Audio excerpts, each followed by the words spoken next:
नर्मदा तथा सहायक नदियों से रेत के उत्खनन एवं परिवहन पर पूर्ण तरीके से प्रतिबंध होने के बाद भी रेत माफिया देवास जिले में अपनी आदतों से बाज नहीं आ रहे हैं।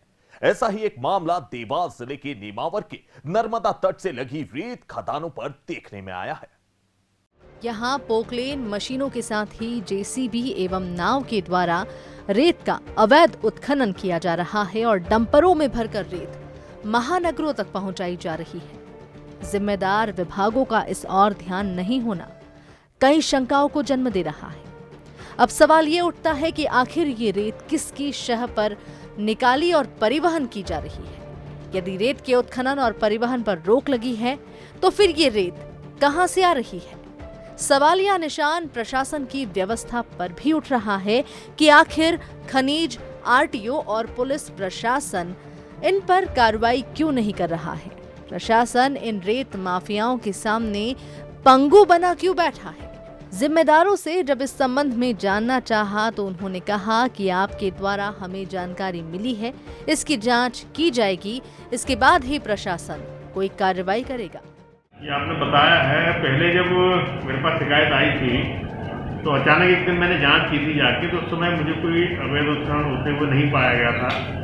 अभी आपने वापस बताया तो उसको दिखवाते हैं, अगर ऐसा है तो हम कार्रवाई करेंगे।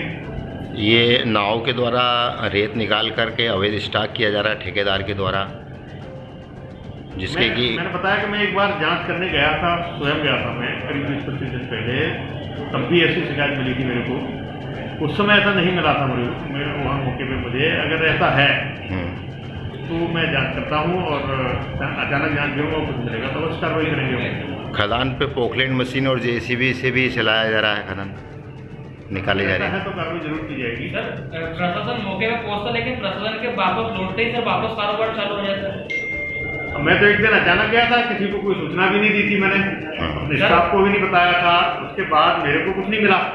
अगर ऐसा है तो जरूर दिखवाते हैं हम, और अगर कुछ गलत हो रहा है तो कार्रवाई करेंगे। इतने खुले तौर पर परम एजेंसी द्वारा रेत का अवैध उत्खनन और परिवहन किया जा रहा है। प्रशासन को जानकारी भी दे दी गई है। यदि ऐसे में अब भी कार्रवाई नहीं होती है तो ये स्पष्ट है कि इसमें अधिकारियों की भी मिलीभगत है।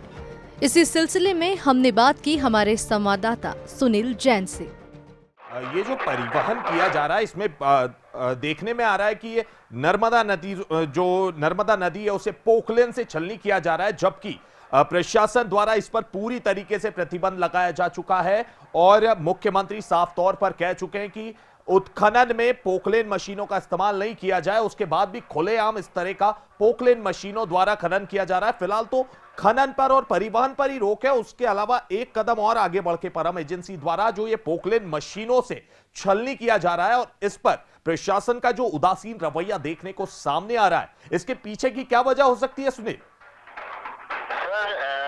प्रशासन समय समय पर दलील डालती है जी, पर रेत माफियाओं को इनका पहले से ही खबर लग जाती है। जो रेत माफिया अपनी पोकलेन मशीन और जेसीबी मशीन अंडरग्राउंड कर देते हैं और इनके कार्रवाई के तुरंत बाद वापस खनन चालू कर दिया जाता है।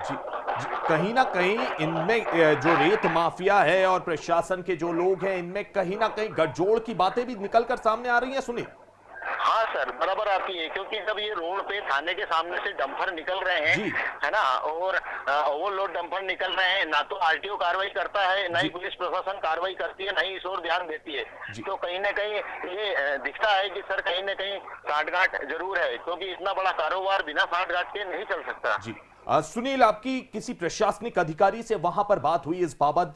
आपने उनकी जानकारी में ये मुद्दा लाया? वहां के लोग जो परेशान हो रहे हैं, लगातार हम लोग खबरें देखते हैं कि रेत माफियाओं के गुंडों द्वारा आसपास के जो रहवासी है उन्हें भी तकलीफ दी जा रही है और ये जो नदी को नुकसान पहुंचाया जा रहा है, इसके बारे में लगातार शिकायतें तो पहुंच ही रही होंगी। आपकी किसी अधिकारी से बात हुई कि क्या कार्रवाई कर सकते हैं? हाँ सर, इस विषय में एसडीएम साहब से भी हमारी बात हुई थी। उन्होंने भी यही कहा कि आपके द्वारा जानकारी मिली है और हम इसके ऊपर कार्रवाई करेंगे और जो भी कानून के दायरे में आएगा उस पर कार्रवाई सख्त की जाएगी। जी, कोई संकेत दिया सुनील एसडीएम साहब ने जब आपसे बात हुई कि कब तक ये कार्रवाई हो सकती है? क्योंकि लगातार इस तरह से पर्यावरण को भी नुकसान पहुंचाया जा रहा है, गवर्नमेंट की जो गाइडलाइंस है उसका खुलेआम उल्लंघन चल रहा है, तो कब तक कार्रवाई हो सकती है? जी सर, यही बोल रहे हैं कि जल्दी कार्रवाई की जाएगी और जो भी इसमें दोषी पाया जाएगा उसके खिलाफ कार्रवाई की जाएगी। पहले भी उनको सूचना दी गई थी और कार्रवाई की भी थी, पर उनके आने से पहले पोकलैंड मशीन और जेसीबी मशीन सारी ये माफिया अंडरग्राउंड कर देते हैं साहब, और अंडरग्राउंड कर देते हैं और उनके जाने के बाद तुरंत चालू उनका प्रोग्राम हो जाता है। जी जी जी, बड़े सवाल खड़ी करती हैं सुनील ये तस्वीरें, और ये आपने जो कहा कि अंडरग्राउंड ये मशीनें कर दी जाती है, सिर्फ एक जो फॉर्मेलिटी है वो निभा दी जाती है प्रशासन की तरफ से भी, और बाद में उनके जाने के बाद फिर से नर्मदा को नुकसान पहुंचाया जाता है। धन्यवाद सुनील तमाम जानकारी के लिए।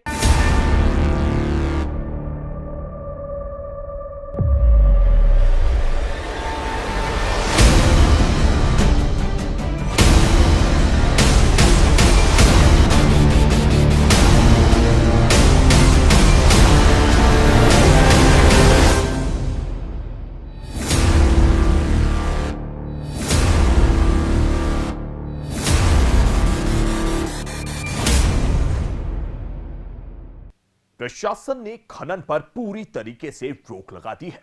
बावजूद इसके परम एजेंसी अवैध खनन कर प्रशासन के आदेशों की धज्जियां उड़ा रही है। परम एजेंसी भंडारण के परिवहन की आड़ में अब भी अवैध खनन कर रही है। बारिश के आते ही शासन प्रशासन खनन पर रोक लगा देता है। देवास जिले में भी कलेक्टर चंद्रमौली शुक्ला ने खनन पर 30 जून के बाद से रोक के आदेश जारी कर दिए। केवल भंडारण के परिवहन की छूट दी गई थी। देवास जिले में जो हमारा अधिकृत ठेकेदार था, क्योंकि उसने अभी तक हमारे साथ एग्रीमेंट साइन नहीं किया है, तो ऑलरेडी प्रतिबंधित है। दूसरा, जो वर्क्स डिपार्टमेंट के जैसे शासन के निर्देश हैं, अगर शासन का कोई कार्य चल रहा है, वर्क्स चल रहे हैं, उनके लिए जो रेत की आवश्यकता होती है, तो रिक्वायर्ड क्वांटिटी के हिसाब से उन्हीं के ठेकेदारों को हम अनुमति देते हैं। बाकी अन्य जिलों ने क्या किया है उसको मैं देखते हुए प्रदर्शन। लेकिन परिवहन की आड़ में परम एजेंसी अब भी अवैध खनन कर रही है। अवैध खनन की काली दुनिया, जहां नर्मदा का सीना छलने कर रेत माफिया अपनी जेब भर रहे हैं, उन्हीं में एक परम एजेंसी भी है। ऊपरी पहुंच के सहारे ये लोग नर्मदा का सीना छलनी करने में लगे हुए हैं। चिचली के साथ ही नेमावर की मसानिया खदान पर भी परम एजेंसी अवैध खनन कर रही है।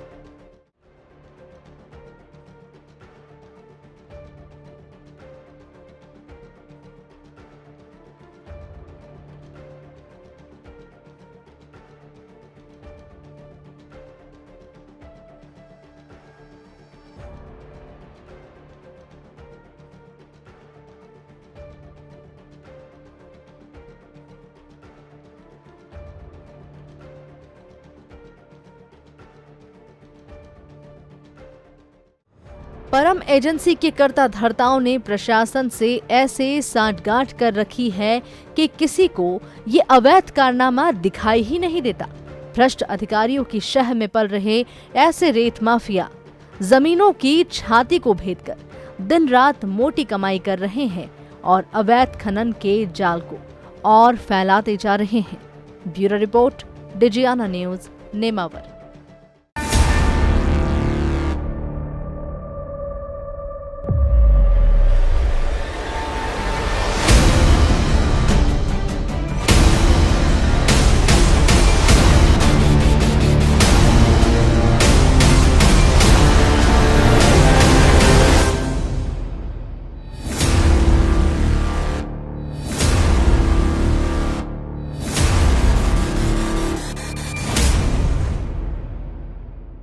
अवैध खनन के मामले पर राजनीति भी शुरू हो गई है।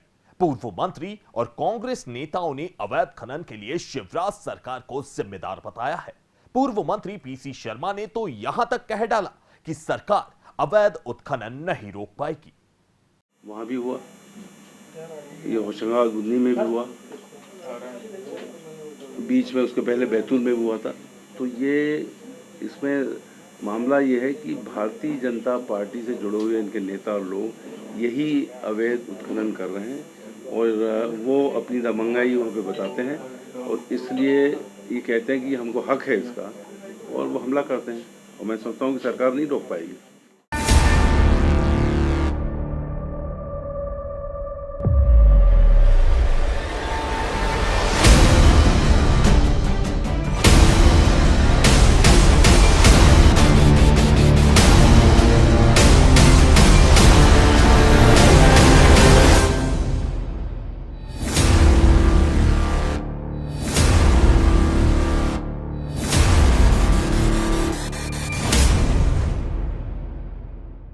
अवैध रेत उत्खनन को लेकर सोशल मीडिया पर भी जमकर हमले बोले जा रहे हैं। पूर्व मुख्यमंत्री दिग्विजय सिंह ने जहां अवैध रेत खनन को लेकर सवाल उठाए हैं, तो वहीं पूर्व मुख्यमंत्री कमलनाथ ने भी इस पर निशाना साधा है। पूर्व मुख्यमंत्री कमलनाथ ने अपनी ट्वीट में लिखा कि ये क्या हो रहा है प्रदेश को, पूरे प्रदेश में सरकार बदलते ही अवैध रेत उत्खनन का कार्य वापस जोरों पर है। प्रदेश की नदियों को छलनी करने का कार्य बेरोक टोक जारी है। रेत माफियाओं के हौसले बुलंदी पर हैं। रोकने पर पुलिस अधिकारियों की पिटाई कर रहे हैं, अवैध वसूली के आरोप लगा रहे हैं, खुलेआम धमका रहे हैं, जान से मारने की धमकी दे रहे हैं, हमला कर रहे हैं। प्रदेश के श्योपुर डबरा में रेत माफियाओं द्वारा अधिकारियों पर हमले की घटनाएं सामने आई हैं। सरकार मूक दर्शक बनकर मौन है। रेत माफियाओं को खुली छूट है, कोई कार्रवाई नहीं हो रही है। आखिर अवैध वसूली किसके हिस्से में जा रही है? रेत माफियाओं को आखिर किसका संरक्षण मिल रहा है?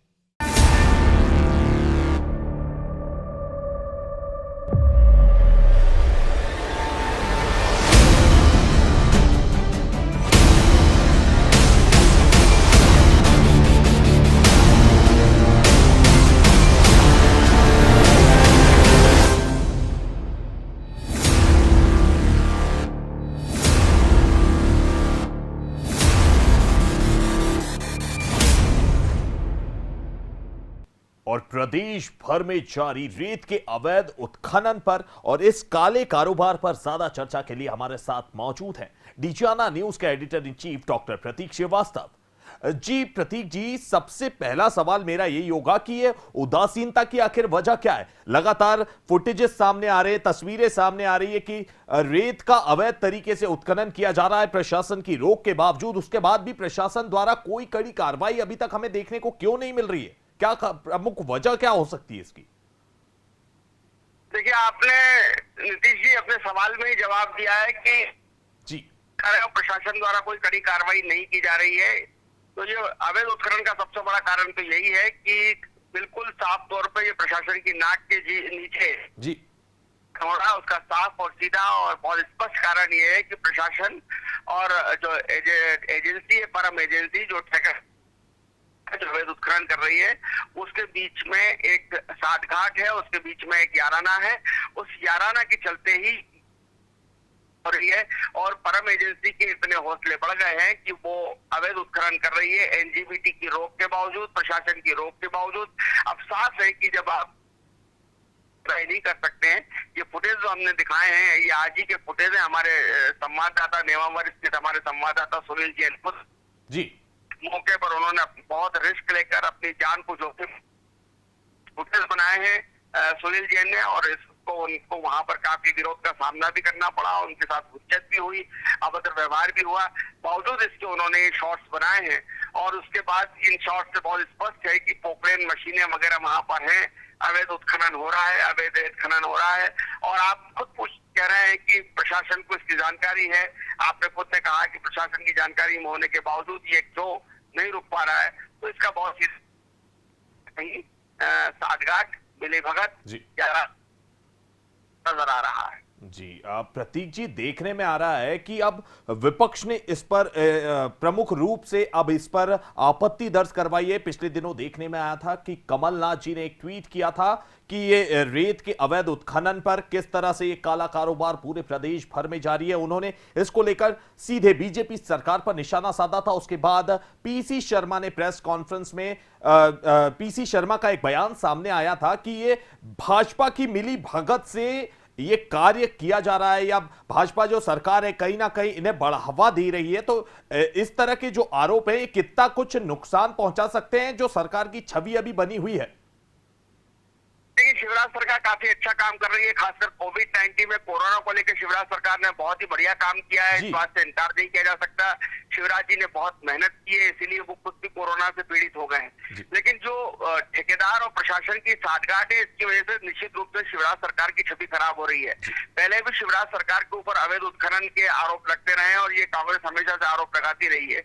लेकिन जब इस तरह के फुटेज सामने आते हैं, इस तरह की घटनाएं सामने आती है, जैसे कि आज नेवावर में हुई, तो कहीं ना कहीं कांग्रेस की बात को बल मिलता है, कांग्रेस की बात को दम मिलता है। जी। कमलनाथ जी ने ट्वीट करके कहा था कि रेत माफिया जो है वो मध्य प्रदेश में वापस सक्रिय हो गया है, और ये कमलनाथ जी की बात नेमावर पे सही भी साबित हो गई, जो हम लगातार बता रहे हैं कि ये इस तरह से अवैध उत्खनन हो रहा है। पीसी शर्मा ने भी प्रेस कॉन्फ्रेंस लेकर शिवराज सरकार को कटघरे में खड़े करने की कोशिश की थी।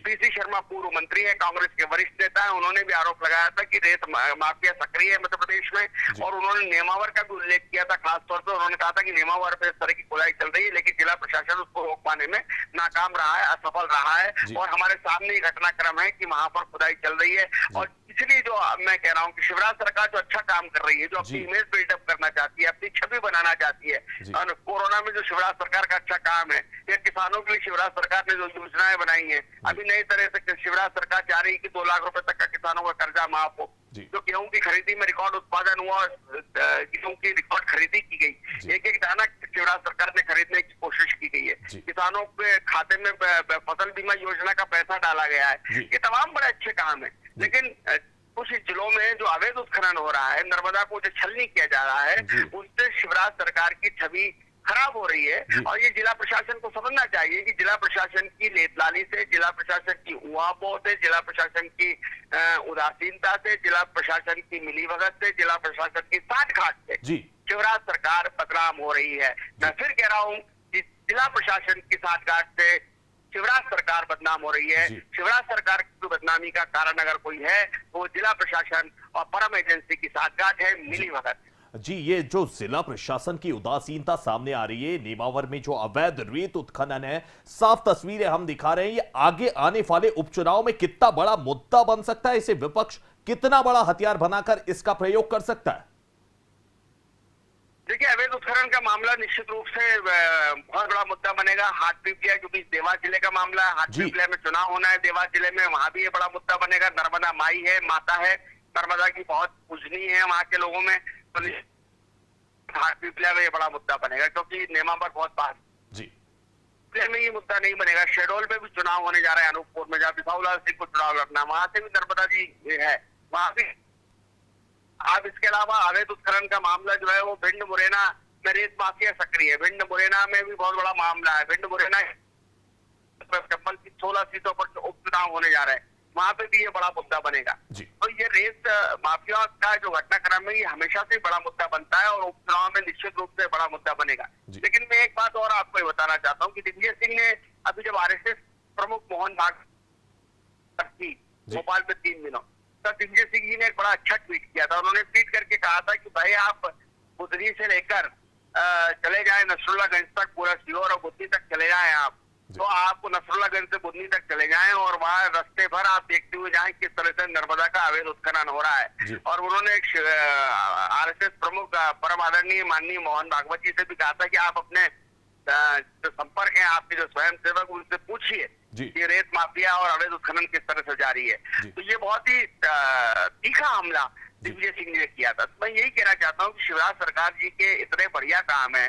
मुख्यमंत्री देखिए, आप बीमार हैं, अस्पताल में भर्ती हैं, उसके बाद भी आज उन्होंने लगातार मीटिंग की, लगातार उन्होंने वीडियो कॉन्फ्रेंस के जरिए जो है समीक्षाएं की है, वो लगातार काम कर रहे हैं, एक मिनट के लिए भी आराम नहीं करना चाहते। इतने बीमार होने के बाद उनको हरारत है, उसके बावजूद भी वो काम कर रहे हैं, गले में खराश है फिर भी काम कर रहे हैं, वीडियो कॉन्फ्रेंसिंग कर रहे हैं, लगातार अधिकारियों को निर्देश दे रहे हैं। तो मुख्यमंत्री एक तरफ इतनी मेहनत कर रहा है प्रदेश को आगे ले जाने के लिए, प्रदेश को विकास करने के लिए, दूसरी तरफ चंद जिलों के कलेक्टर जो है वो रेत के ठेकेदारों से साठगांठ करके और मध्य प्रदेश सरकार की छवि बिगाड़ रहे हैं। इस पर ध्यान देने की बहुत जरूरत है। प्रमुख सचिव इकबाल सिंह जी को चाहिए कि वो इस बात पर विशेष ध्यान दें कि किस तरह से ब्यूरोक्रेसी मुख्यमंत्री जी की छवि को खराब कर रही है, इस पर ध्यान देने की जरूरत है। और ये चीफ सेक्रेटरी की जिम्मेदारी है कि वो इस तरह के कलेक्टरों को नकेल मुख्यमंत्री की छवि को खराब कर रहे हैं। जी, धन्यवाद प्रतीक जी हमसे बात करने के लिए। तो ये थे डॉक्टर प्रतीक श्रीवास्तव जो बता रहे थे कि प्रदेश में हो रहे लगातार अवैध उत्खनन में प्रशासन का कितना उदासीन रवैया देखने को मिल रहा है। लगातार हम तस्वीरें, लगातार डीजाना न्यूज प्राथमिकता से खबर दिखा रहा है अवैध उत्खनन को लेकर, लेकिन उसके बाद भी प्रशासन का उदासीन रवैया हमारे सामने है। तो हमारी इस खास पेशकश में फिलहाल इतना ही।